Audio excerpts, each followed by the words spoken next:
All right, guys. Last week we left off with some pretty crazy stuff. What do y'all remember? What The happened? ride back to town. The ride back to town. We came was back eventful. from the farm to the town.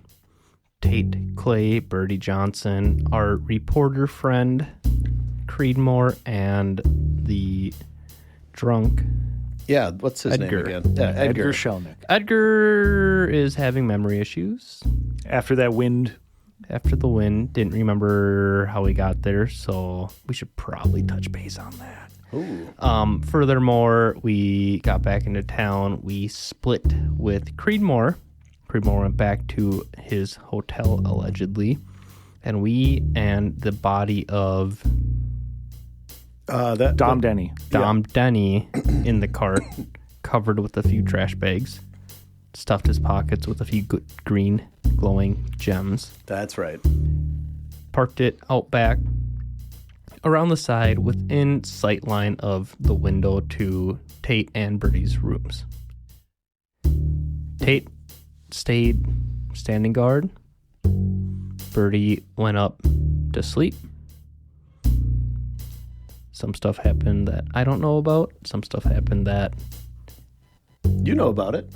Birdie doesn't know about. Yeah, but not the parts where I wasn't in the room. Sure. Even though I just worked on editing this yesterday, I skipped over those parts because I don't want to listen to them. Nice. Good man. But you did see the billowing cloud of smoke. We get in there. Got it. Tate had the horse move the carriage that I had to convince Cody was bigger than what he thought. Yep. And you were right. Thank you. Jumped in through Birdie's window after seeing a smoky aberration of a person. Yelled out Birdie's name, which woke him out of his Paralysis. paralysis is a good word. And we had a little chit-chat conversation. It's pretty much where we're at. Yeah, Birdie had gone back to bed. You were still leaning against the thing, and then you were going to swap off in some period of time. Correct. Edgar is Tate made a friend, by the way. Yes, he did. Edgar is passed out, like leaning against a trash can. Oh, good. I was hoping I didn't run him over with the cart. That's actually what woke up Birdie, was Edgar screaming. Edgar is passed out, leaning against a trash can nearby. Clay is leaning up against the wall, smoking a cig. And he is alone in the night, in the dark. Now, we can fast forward past this a little bit to get to the switch if you want. Sure. How long does Clay wait to go wake his partner up? It's been a long day, but Tate's going to push out the whole half shift, 4 hours. So 3 hours after his little escapade, but he wakes him up with coffee. Nice. Okay. Well, Birdie Johnson is woken up by his partner. Hey, man, did you lock your door last night? Yes, sir. Weird. Yep. Weird on weird. Definitely some hoodoo stuff. What? Is that cup of Joe for me? Tate will hand it over. Thank you. That's not the way you like it. Mm-hmm. I've been trying to wrap my head around the last few hours how that smoke monster had to open up the door to get in. That is strange, isn't it? Like, I mean, it's smoke. You think it just billow underneath the crack or through the keyhole or something? Gets me thinking it might be real or corporeal, I guess. Well, it felt real enough when it was clasping its hands around my throat. If it can touch us, we can touch it. If it bleeds, we can kill it. I think next time we see one, something like that warned me about you, by the way. Come again? Sitting down on the cart and this figure. The figure I see isn't smoky, is it? No, But you remember how his face looked? There was nothing there. That's what I thought. Yeah. Like there was something there, but there was nothing there. It was just a black shadow figure. Kind of. Like there was a shape there, but it's like his brain, like his eyes are seeing that there's something there, but his brain is not computing it. Yeah. But it's still like humanoid. Yes. Yeah. And but it's also wearing like clothes, right? Like a fedora, trench coat type of thing. Colored clothing? Yeah. Like beige, darker, gray. Okay. And what color was the face? He can't. That doesn't Okay. process. But there was a cigarette in its mouth. So it's just a dark. Yeah. I imagine in my head, I imagine something kind of gray. Okay. The shape of a face, and that's it. Yeah. Something popped up next to me down there. Look, humanoid. Couldn't see a face though. Okay, faceless man. Not faceless. I mean, he was smoking a cigarette with me. Okay, so an obscured man. Well, it's more like take a piece of paper, right? And just fold it up a bit. So you have indents where eyes would be and indent where a mouth would be. And a voice like, kind of like this. Huh. Told Gravelly, huh? Told me your door was unlocked. And that something was up here. Wearing clothes too, so I guess if you see a obscure clothed figure around me, probably don't shoot. Well, I ain't promising I won't point my gun at it. I don't think we I think we avoid making an enemy out of it. So, sounds to me like it's a safe assumption to say that whatever came in this room, in my room, weren't friendly. Right? Judging by the way you couldn't breathe, Birdie, I would assume that. But the fella talking to you with the crinkled up paper face gave you a good heads up that said Smoke Monster was up to no good. So that Seems like tells they me, might be watching over us. yeah, tells me there's a rift or more than one side at play here that's tapping into whatever hoodoo they got up here. It told me it was a friend. Now, can I have you guys roll in, I'll say intelligence? Intuition, I think is the same thing.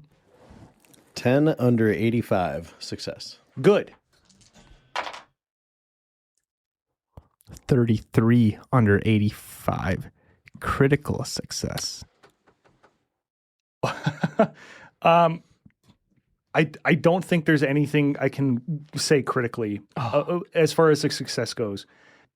When Birdie and Clay like say it out loud, you have this guy that doesn't have a face and he describes himself as a friend. Do you remember Marge left you a letter?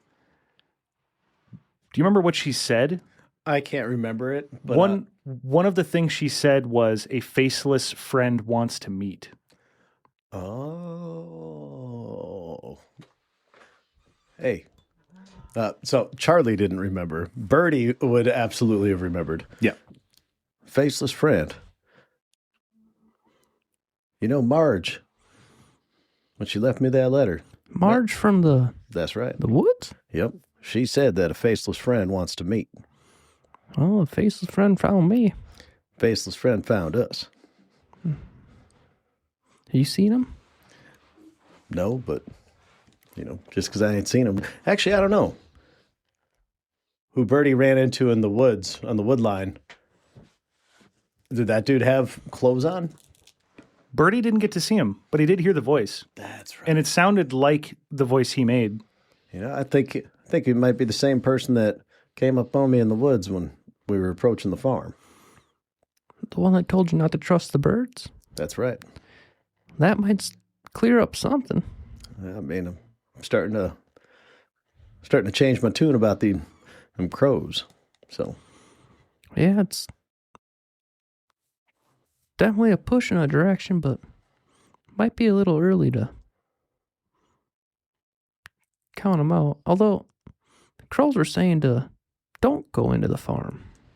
I saw one on top of that tool shed that Creedmoor and what's his name down there were stuck in, shaking its head like it was saying no. But then last time we were out, one showed me where the kid was running away from me from. And then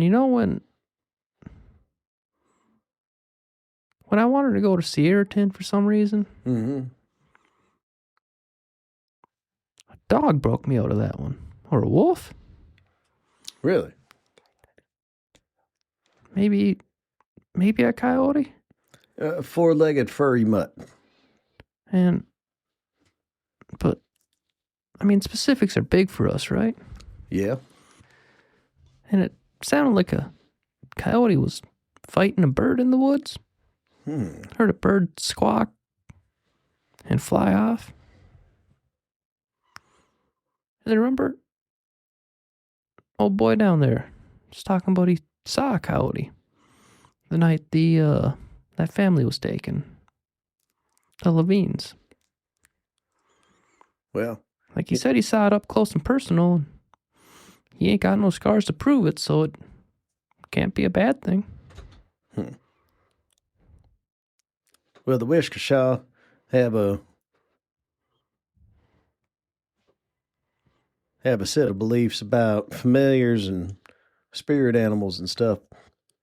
And they always looked at the coyote as being a crafty survivor, but a good friend. Someone that can steal your food if you're not paying attention, but can also bark away the bear that might come up to get you. So some folks look at the crow as a bird of wisdom, being akin to the raven. Others look at them as carrion and messengers of death. There's a lot of conflicting myths and beliefs out there about these animals and what they may portend. You read a lot of books on myths and mythos, and Kind of goes with the job, don't it? not for me. Well, maybe you should. I don't know Get why the yourself hell a- they brought me here, to be honest. You should probably get yourself a library card. I'm gonna get some shut-eye. Open my window. Why don't you think about that through the night? Oh, believe you me, I will be. Remember, we gotta meet up Creedmoor for breakfast. What time was that? I think we said 9:00. I imagine we'd Birdie have is gonna the take cart up watch up and- against a wall, Keep an eye on things. tucked While back away Tate some rests. with an open window. And Tate's in his room. Yes. Okay. Did he lock the door? Absolutely. And he's sleeping with his 1911. The gun that will someday win 2 world wars. Does he have anything else on his person? He does not. They were in the jacket pocket. Jacket's hanging up. He would have remembered that, I feel like, because What? he specifically makes a mention of it to Birdie. That you'd have one of the gems on you? Oh, yeah. See, he remember. Yeah, he remember. I didn't. That's even, right. I was being super vague. He remembered. Yeah. Well, I said for him. Yeah, but Yeah, he probably would take one. put one in under his pillow or something. Yeah. So Tate would have probably taken a green gem and, pillowcased it or pantyhosed it or whatever he wears to sleep.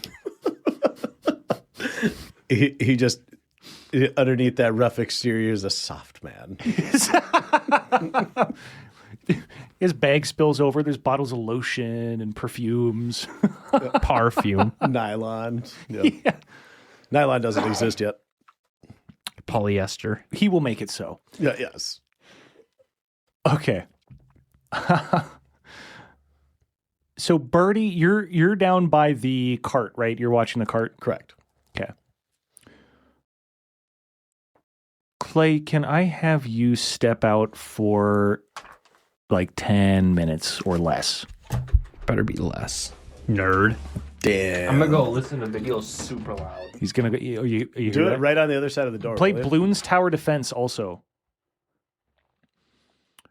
As Birdie is standing outside, the sun is starting to rise. It's been rising for a little while now. It's a pink hue across the horizon. Edgar is still sleeping, just leaned up against a garbage can. Some folks start to walk around the area. You hear a little bit of movement out in the city. Birdie remembers that today is the fair.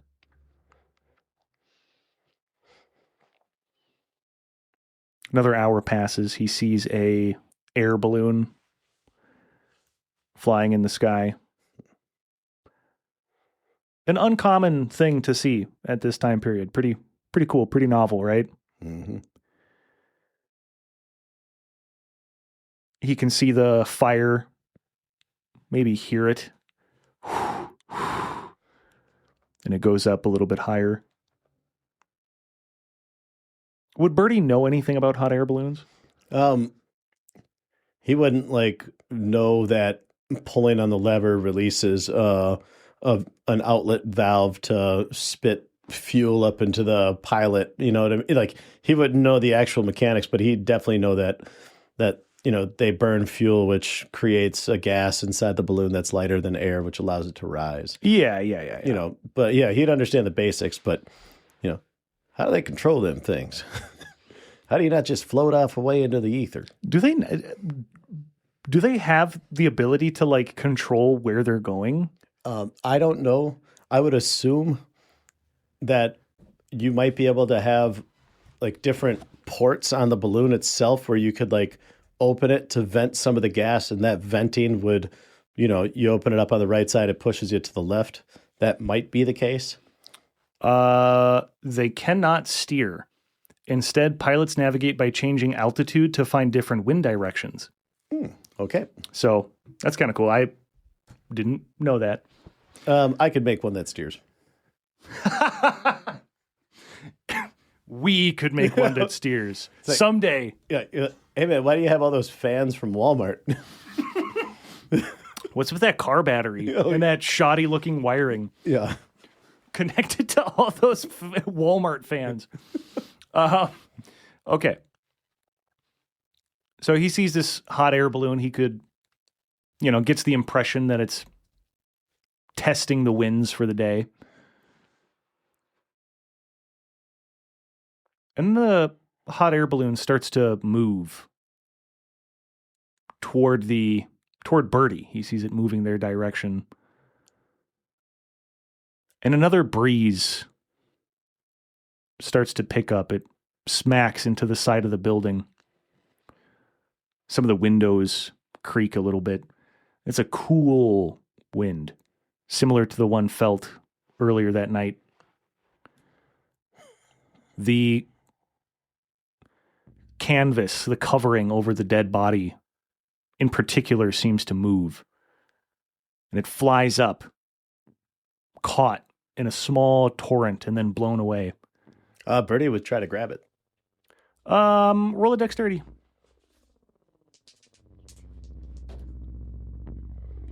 (80/70) fail. It goes flying. It gets caught on some branches not too far away, though inconvenient to grab.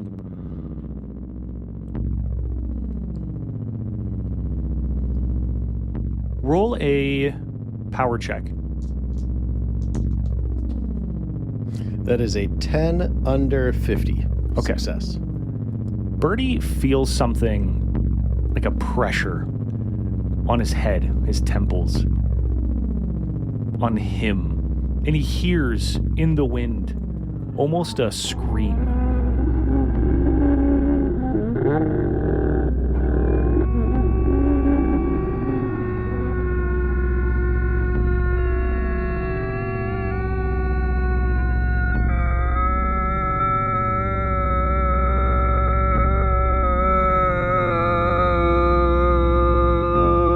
The scream is coming from the wind, but somehow he knows that it's coming from the body in the cart. He can hear it almost coming from that place, but knows intuitively that's not where it's coming from. Something spiritual, weird, is going on with the body in the cart. He sees a slight glow from the pocket where they put some of the gems. It glows and glows, and that screaming that he can hear in his head, but not in his ears, grows louder and louder until pop. There's one final flash from inside the pocket that he can see, almost like a camera's flash. And then the breeze stops. Birdie's going to look around and just see if there's anybody else out and about who's like also like confused or aware of that breeze and its ominous feeling. There's a man walking his dog who kind of shakes his head and with one hand rubs his temples, but he continues. Edgar is still sleeping. Birdie's going to check the pocket where the gem was with the flash. He's just going to pull the stone out quick and look at it. When he reaches into the pocket, he feels warm and dust. Huh. Okay.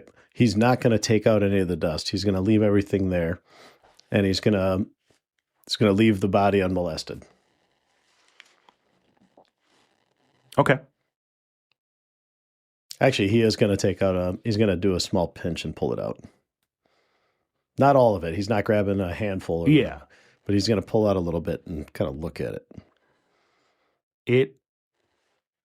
His best guess, looks like that stone popped in the pocket. That was his assumption. Yeah. Mm-hmm. And the dust is from that stone. Mm-hmm. Is it green? It looks faintly green. It's pale. It has no glow to it anymore. Completely dissipated. Oh, shit. Birdie's just going to do an over the body inspection of everywhere else that a green gem was. Did you put multiple green gems on the guy? I believe Tate did. Oh, well, then he would have seen multiple flashes. Actually, he might have kept the majority of them in the jars. Hey, Clay! Clay! He responds, oh, there he is. Can I help you? I don't think we're done recording yet. But how many of those gems did you put in Homeboy's pockets, and how many were left in the jar? I didn't count. I just did a handful. You did a handful. Got it. Yeah. But by no means all. No, not all. Okay. Okay, and in the same pocket? No, we scattered them around. You scattered them around. Okay, then I need to redo that real quick. Okay, that's all we needed. Okay, give me a second. Yeah. Ay-ya. Yeah, he's playing Candy Crush or something. Oh man, you look at them. Put in sugar and ramen. Okay, go ahead. Ay-ya. Yeah. Thanks. So to rewind a little bit, he sees a flash in one pocket.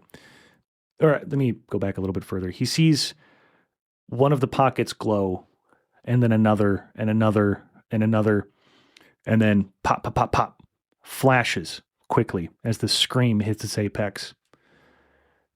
And then when he goes to pat them down, all of them are now just dust. Okay. Birdie is not going to look in the chest where the jars are. He's going to leave those alone. Okay. Yep. That's wise, because otherwise they'd explode and kill him. They might. I'm just kidding. Yep. But he's like, okay, well, if anything weird happens to them, they're in jars inside that chest. Yeah. There's not a whole lot Birdie can do right now except continue his watch. Okay. Then he's doing what, a 4-hour watch? Yes. Well, he's going to watch until like 8:40, and then and then get Tate up so we can go get breakfast with Creedmoor. Okay. The rest of the watch is uneventful. Birdie would try to, like, as he's watching, like, you know, kind of look around and then try to just do like a little meditation to see if he can, you know, he knows there's weird shit out there. He has no idea how to access it, but he's going to try to clear his mind. He's going to be thinking of the tarot and the occult and all the stuff he's been reading up on recently. Anything in specific?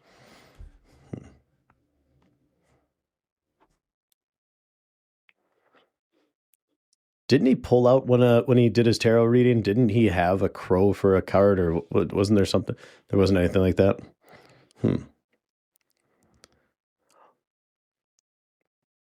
He's going to fix the image of those green gems in his mind, and he's just going to try to, like, just think about them hard. Maybe, like, try to materialize them into what they were. So Birdie sits there and he's really focusing on the mental image of the gems, right? The green stones. His mind also, I feel like it would also, like, it would have to wander to Marge again as well. Well, let's start with the first thing.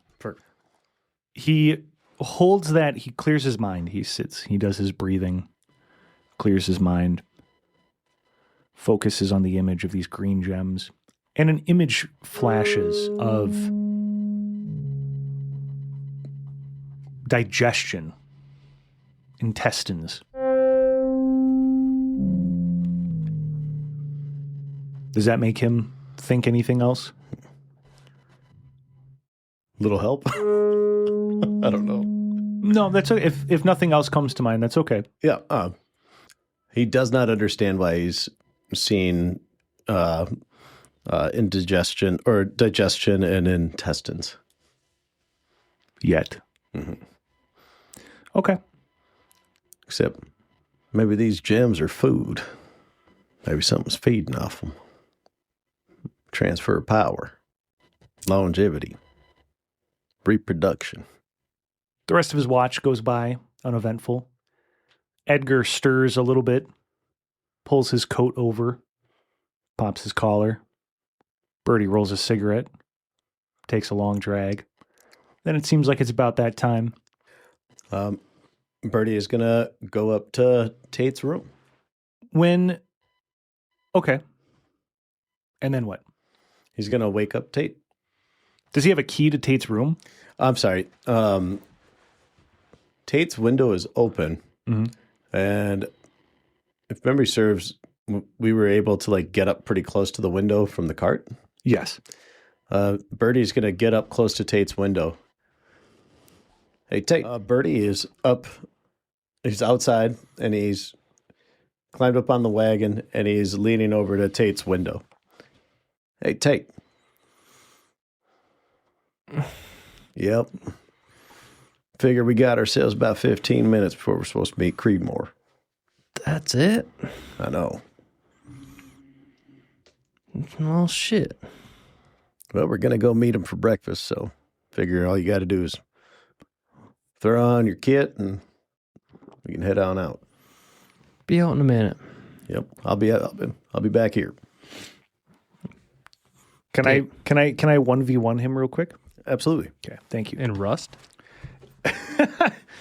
Actually, an agent paws full. No. I quit playing that game because there were too many sweats. Me? I was not even that good at that game. I was okay at that game. I was not that good at it. I was okay. You were a little better than okay. What are we 1v1ing? So Clay has been awoken. Birdie hops down from the window. Describe to me what he does. He does a big stretch. Gets out of bed. He's got his pants around his boots, firefighter style. Throws on a linen shirt, throws on a shoulder holster, arms himself, throws a little petticoat over that, goes to, there's a source of water in here, right? Yeah. Will wash his face up a bit, pat his hair down, take care of his teeth and stinks, and head out the door. When he walks to the door, he sees a folded piece of paper. Looks like it was slid underneath the door. He would. Interesting. Grab and read.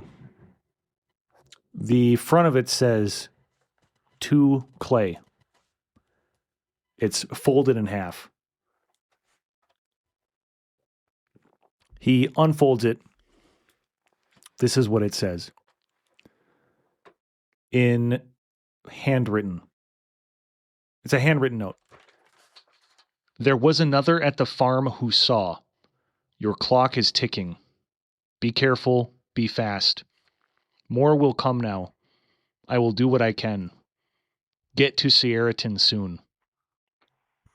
He will fold it up one more time so you can't see the to Clay, and head out towards Birdie. I DM'd that to you on Discord, just so you know.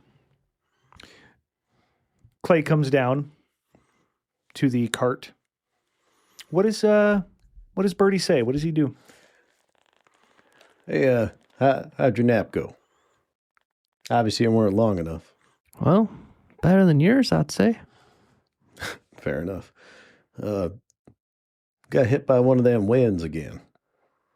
Hit by a wind? Hey, remember on the cart? I remember. Well,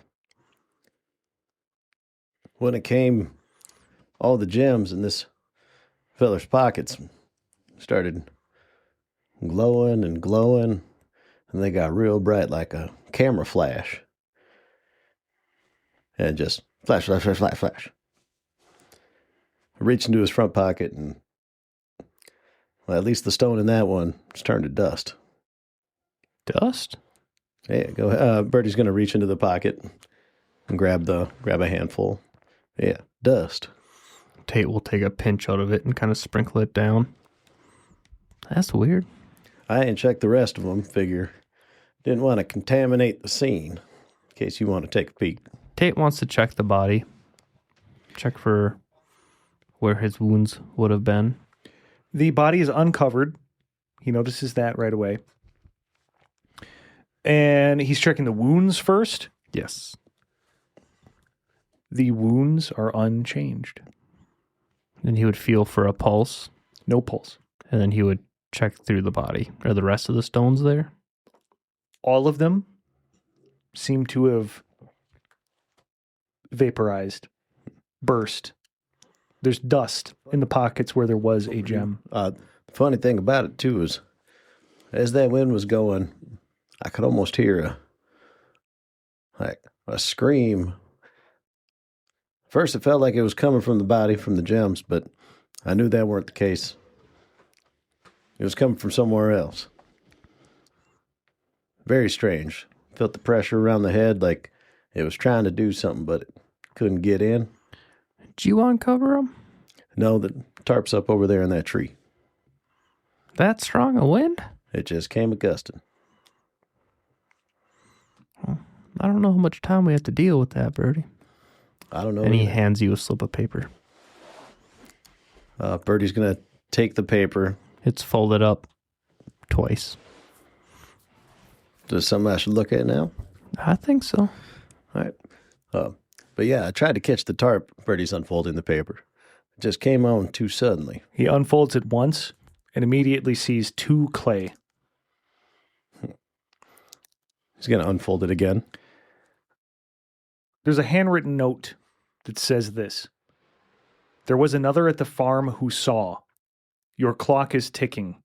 Be careful and be fast. More will come now. I will do what I can. Get to Sierraton soon. Birdie's going to fold that up. Tate's emptying any pockets he has with gems in them still. And he's going to throw them into a pile of trash. I think this might have to do with the more that are coming and the wind. Well, I did get a feeling after the fact. I just, didn't have much else to do but keep watch and think. I hate to tell you, friend, but you might miss that fishing competition. I mean, that was always secondary anyway. Well, unless we get back soon enough, but I think we got to push to Sierraton. Go get breakfast with Creedmoor, or are we thinking no time for that even? Oh, we'll see what Creedmoor thinks. Because I figure.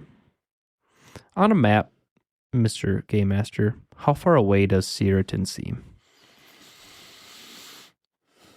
Let me pull up the map. It's only like 700-800 yards away from where we're at right now. It's about a mile or two. It's that close. Maybe 3. A different town? Yeah. Well, okay, let's say it's... I think if you walk, you're walking at like 2.5 miles an hour. Mm-hmm. Okay. It's definitely not that close. It's about a day's travel.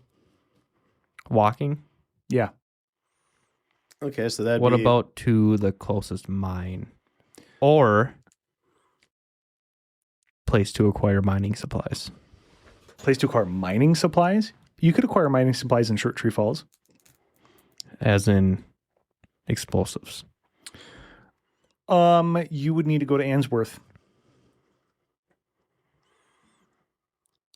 Birdie, I say we stop up at Answorth first. The way I'm seeing things, it's us versus a lot of them. And a few sticks of explosion might not hurt. Well, you want to get your hands on some dynamite, huh? I think we've seen what it can do.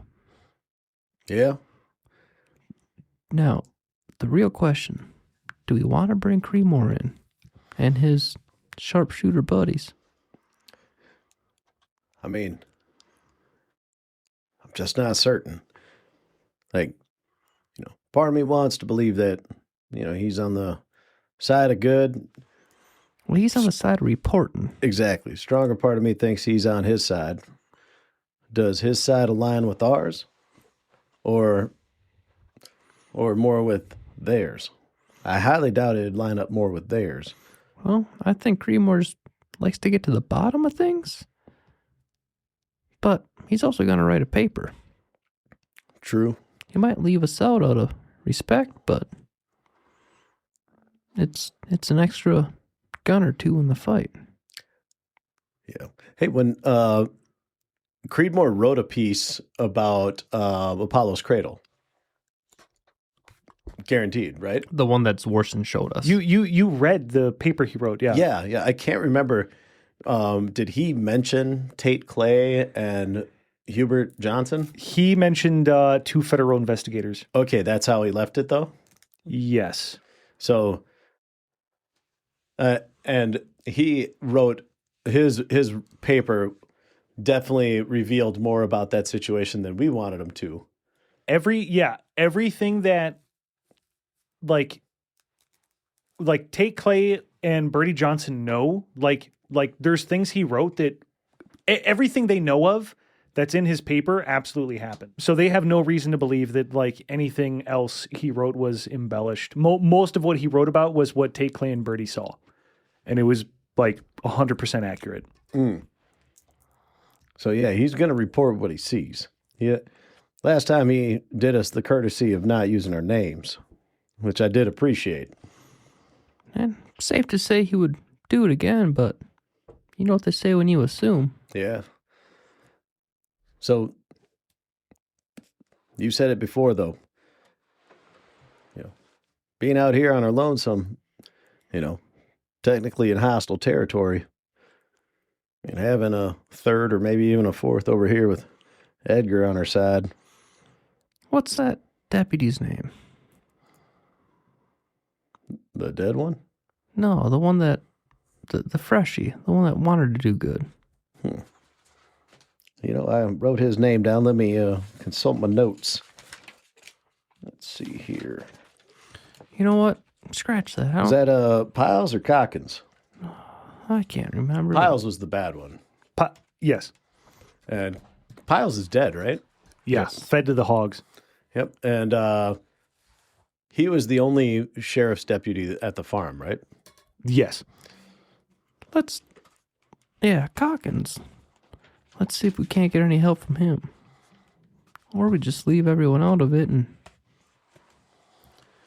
pray to whatever we believe in these days. I mean, Cockins did seem like he might be on the side of good. He's still a big unknown.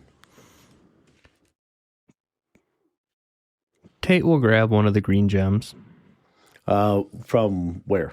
Just one that he threw out. Because he threw some in the trash just like 5 minutes ago. Where I remember you saying that from your pockets? Yes. Oh, okay.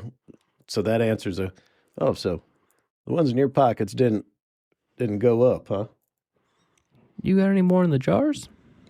However many you left in the jars, I haven't looked at them. They're still in there? Unless if somebody snuck in under my watch. I forgot something. You both took damage at the farm, right? In the firefight. Yes, you did. Yeah. You both took 2 damage at the farm. Correct. Yeah, I went down to I think my max HP is I went down to 12. Both. So Clay, Birdie, when you woke up, that wound that you took, which I believe was your ankle, when you woke up, it was really itchy. Really itchy. But then when you looked down, it was healed. Like almost completely. There's a big scab over it, but it looks much better. Clay, when you wake up, that wound on your shoulder, same thing. So no damage? No. Go ahead and heal it. However,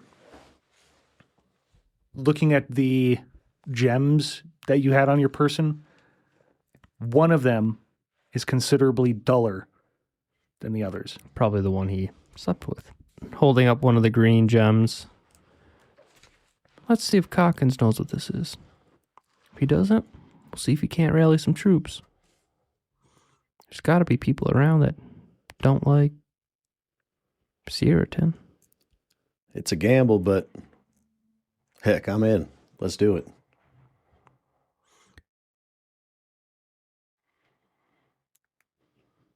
Maybe we can forge something too. Forge?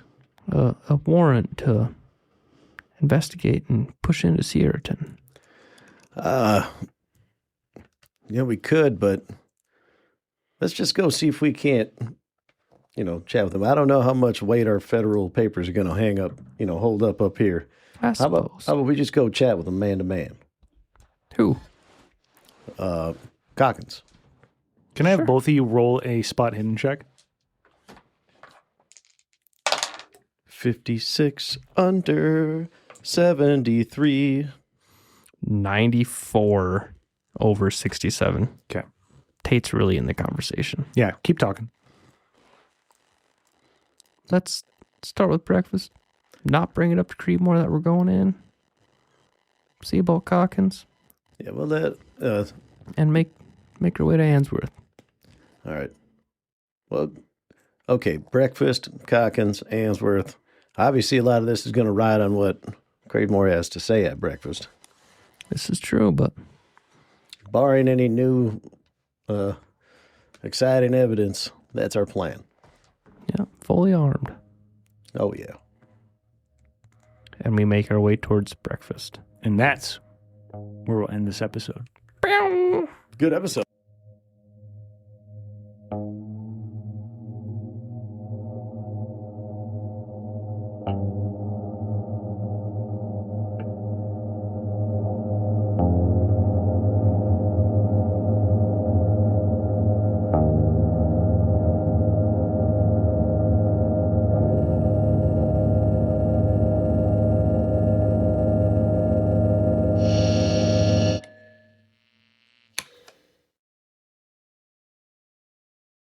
Hello, everybody. It's me, Cody, coming at you with a big fat thank you. Let me turn my gain up a little bit.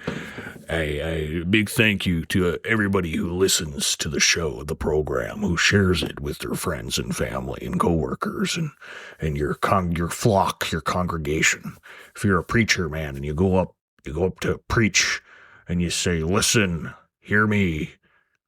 Check out Suffer Not on Spotify, Apple, Google, whatever." And then everybody claps. I also want to say a big thank you to the beautiful, beautiful patrons known as Glans Dilzig, Carter Garcia, Paul Davis, Steak, Totoros Bang Bus. You guys are the GOAT.